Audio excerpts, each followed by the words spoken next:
കേട്ടോ. സന്തോഷം. എല്ലാരും ഔട്ടാണല്ലോ. എനിക്ക് സങ്കടമുണ്ട് ശ്രീധരൻ. ഒരു സംഭവം എനിക്ക് ഭയങ്കര ഇഷ്ടമായിട്ട് ചേട്ടൻ സോഷ്യൽ മീഡിയയിൽ വരുന്ന സംഭവത്തില്ലേ അത് നല്ല രീതിയിൽ ഹാൻഡിൽ ചെയ്യുന്നുണ്ട്. ഇപ്പൊ നെഗറ്റീവ് അത് ഹാൻഡിൽ ചെയ്യണമെന്നില്ല. ഞാൻ പണ്ട് ചെയ്യുന്ന പരിപാടി ഉണ്ട്. അപ്പൊ നമുക്ക് ഇങ്ങോട്ട് വലിച്ചു കയറലൊക്കെ കിട്ടും. അല്ല ഒന്ന് രണ്ട് കമന്റ്സ് ഉണ്ട്. ചേട്ടൻ ഇതല്ല എന്ന് പറയാം. നമ്മൾ കഴിഞ്ഞ 2 ദിവസങ്ങളിൽ ഭയങ്കര ടോക്സിക് ആയിരുന്നു. പക്ഷെ ചേട്ടൻ അങ്ങോട്ട് ഓവർ റിയാക്ഷൻ കൊടുക്കാണ്ട് അതിനെ ഹാൻഡിൽ ചെയ്തൊരു വിധം അത് നമ്മുടെ കമന്റ് ആയിട്ട് കണ്ടിട്ടുണ്ട്. അത് നോക്കിയിട്ട് കാര്യമില്ല. കാരണം നമ്മൾ ഈ സോഷ്യൽ മീഡിയ ഉള്ളപ്പോൾ നമുക്കറിയാലോ എങ്ങനെ വരുന്നുള്ളത്. നമ്മൾ തന്നെ അതിന് പിന്നെ തെറി വിളിച്ച് എന്താണെങ്കിലും തെറിയില്ലു. അത് വേറെ കാര്യം. പിന്നെ എനിക്കൊക്കെ ഫണ്ണാണ്, രസമാണ്. എത്ര കാലം ഉണ്ടാവും? ബിഗ് ബോസിന്റെ ഓണം കഴിഞ്ഞാൽ അത് പോയി, അത്രേ ഉള്ളൂ. അപ്പൊ ഞാൻ തിരിച്ചു കളിക്കുന്നുണ്ടല്ലേ? അപ്പൊ നിങ്ങൾ അയാളെ അക്കൗണ്ട് മാത്രം ഫോളോ ചെയ്യുന്നുണ്ടാവും. Very bad.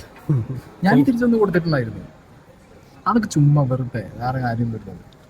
അങ്ങേർക്ക് ഇപ്പൊ ഈ സീസൺ ഏകദേശം എൻഡ് ആവാനായിരുന്നു. ഇതൊരു ബിസിനസ്സാണ്. സീസണിന്റെ അവസാനം ആകുമ്പോഴത്തേക്ക് പഴയ സീസണിലുള്ളവരൊക്കെ ഒന്നും കൂടി ഒന്ന് എല്ലാവർക്കും വിസിബിലിറ്റി. ഒരു ബിഗ് ബോസ് സീസണിന്റെ എൻഡെന്നോ അല്ലെങ്കിൽ ഒരു ബിഗ് ബോസ് സീസൺ തുടങ്ങുമ്പോൾ പ്രീവിയസ് സീസണിലുള്ള കണ്ടസ്റ്റൻസിനൊക്കെ ഒരു വിസിബിലിറ്റി കിട്ടും. അതാണ് ഈ ഷോന്റെ ഏറ്റവും വലിയ പ്രത്യേകത. കൊല്ലടി കൊല്ലുന്ന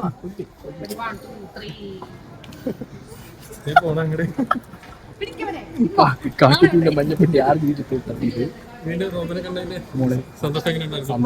റോബിന് ആകെ അത്രേ ഉള്ളൂ. നാളെ ആരാരെ കണ്ടാലും അത്രയും സംഭവിക്കാൻ പോകുള്ളൂ. വേറെ അതിന് കൂടുതലൊന്നും സംഭവിക്കാൻ പോകുന്നു.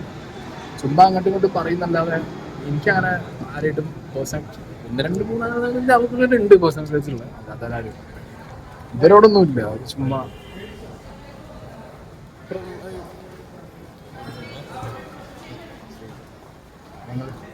ഓക്കെ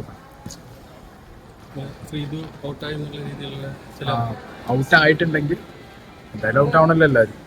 ഔട്ട് ആയിക്കോട്ടെ, കുഴപ്പമില്ല. അതായത് ഏറ്റവും കൂടുതൽ സേഫ് ഗെയിം കളിക്കുകയും അതേപോലെ കണ്ടന്റുകൾ കൊടുക്കാനും ഏറ്റവും കൂടുതൽ സമയം വ്യക്തിയാണ്.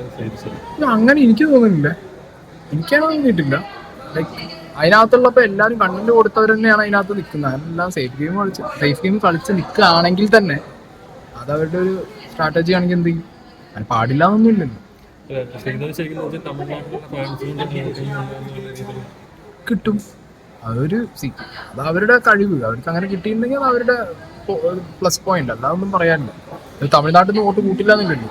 ഇപ്പോൾ സോഷ്യൽ മീഡിയയിൽ വരുന്നത് ഇപ്പോൾ റീസെന്റ് കഴിഞ്ഞ ഒരു മണിക്കൂറായിട്ട് വരുന്ന പോസ്റ്റുകൾ എന്താണെന്ന് വെച്ച് കഴിഞ്ഞാൽ അർജുനെ വിന്നറാക്കാനുള്ള ഇതിന് വേണ്ടിയിട്ടാണ് ശ്രീധരൻ ഇപ്പോൾ ഫിക്ഷനിൽ പുറത്താക്കിയ രീതിയിലുള്ള ഈ കമന്റ് ഇടുന്നവരൊക്കെ ഇതൊക്കെ എന്താ അറിഞ്ഞിട്ടായിരുന്നെന്നുള്ളത് എനിക്കൊന്നും മനസ്സിലാവണില്ല. ആണ് സീരിയസ് ആയിട്ട്. കാരണം ഇവരൊക്കെയാണ് ഈ ഷോ ഡയറക്ട് ചെയ്യണമെന്നാണ് എൻ്റെ ഡൗട്ട്. കമന്റ് ഇടുന്നവരാണ്. നമുക്ക് നമ്മുടെ പെർസ്പെക്റ്റീവ് പറയാം, പലതും പറയാൻ പറ്റും. അതൊക്കെ റോങ് ആണോ റൈറ്റ് ആണോ എന്നുള്ളതൊക്കെ പുറത്ത് കാണുന്നവർ ഓഡിറ്റ് ചെയ്യും. ഞാൻ പറയുന്ന പല കാര്യങ്ങളും ചിലപ്പോൾ തെറ്റാവാം, ചിലപ്പോൾ ശരിയാവും. പക്ഷെ ഞാൻ എൻ്റെ ചിന്തയിൽ നിന്ന് എടുത്തിട്ടാവും പറയുന്നത്. ഊഹാപോഹങ്ങളായിരിക്കാം പലതും. അതൊന്നും മൈൻഡ് ചെയ്യാൻ പോയിട്ട് ഒരു കാര്യമില്ല. കാരണം അങ്ങനെ എടുത്ത് കളയാൻ പറ്റുന്ന ഒരു ഷോ ഒന്നുമല്ല. ഒരാൾക്ക് വേണ്ടി മറ്റൊരാളെ സ്കേപ്പ് ഗോട്ട് ആക്കുക എന്ന് പറഞ്ഞു കഴിഞ്ഞാൽ അങ്ങനത്തെ പ്രശ്നം അതിനകത്തില്ലെന്ന് എനിക്ക് തോന്നുന്നില്ല. സെറ്റ്